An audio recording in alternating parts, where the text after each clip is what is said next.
उम्मत के एक आलिम गुजरे हैं, इमाम राजी रहमतुल्लाह अलैह। इमाम फ़खरुद्दीन फरमाते हैं कि मूसा अलैहिस्सलाम को मुहम्मद करीम सल्लल्लाहु अलैहि वसल्लम इनकी उम्मत से भी प्यार था, लेकिन असल में मूसा अलैहिस्सलाम के दिल के अंदर कोई अपनी बात थी।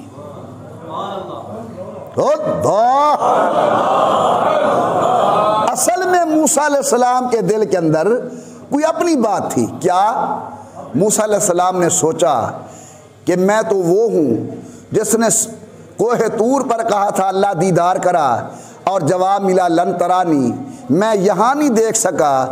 और महबूब मोहम्मद जाते हैं करीब से अल्लाह को देख कर आते हैं। चलो ऐसा करें, हज़रत को बार बार भेजते रहें, ये खुदा को देख लेंगे, हम मुस्तफ़ा को देख लेंगे, ये खुदा को देख लेंगे, हम मुस्तफ़ा को देख लेंगे।